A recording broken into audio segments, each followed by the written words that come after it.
L'entité territoriale décentralisée. Dans le temps, c'est comme le chef avait dit ici, la province était une entité territoriale décentralisée, le territoire était une entité territoriale décentralisée, la ville, la commune, le secteur et la chefferie. Ces entités-là étaient toutes des entités territoriales décentralisées, selon l'ancienne constitution. Mais la province n'est plus. C'est pourquoi il a qui était avant.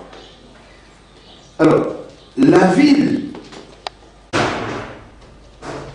le district qui était une subdivision, le poste d'académie, comme le chef avait dit, je crois que c'était Kitima qui avait mis ça dans l'organisation du territoire. Bon, maintenant, il n'y en a plus. Il n'y a plus de district, il n'y a plus de cité, il n'y a plus de postes d'académie administratif. Et il dit que les commissaires des districts sont là. Vous allez me dire qu'à l'intérieur, il y a encore des chefs de poste d'académie administratif. Le chef, vous avez dit ici, il y a des problèmes politiques. Mais d'une façon juridique, les commissaires des districts ne peuvent plus être là. Et eux-mêmes le savent.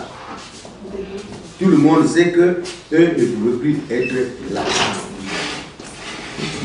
Il a dit, vous l'avez dit là, qu'on doit avoir, chaque entité territoriale décentralisée doit avoir une personnalité juridique, doit être adulte, c'est-à-dire à mesure de gérer sa vie.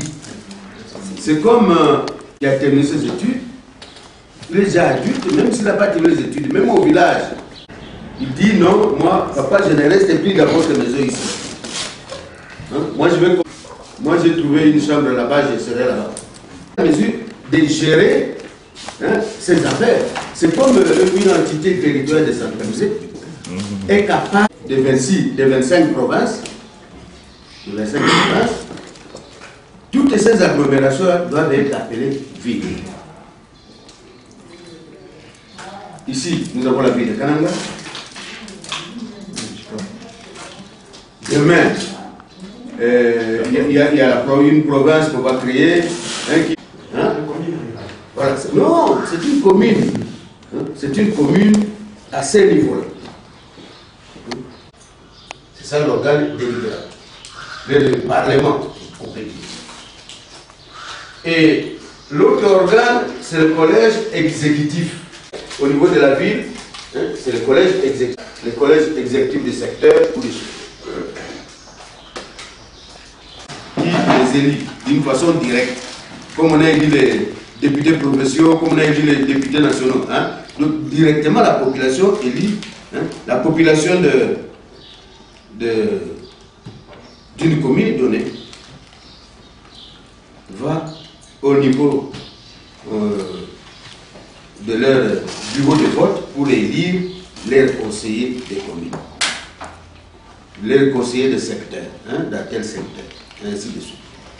Donc, on élit des conseillers au niveau des secteurs, au niveau des chefferies, au niveau des communes. À ces trois niveaux-là.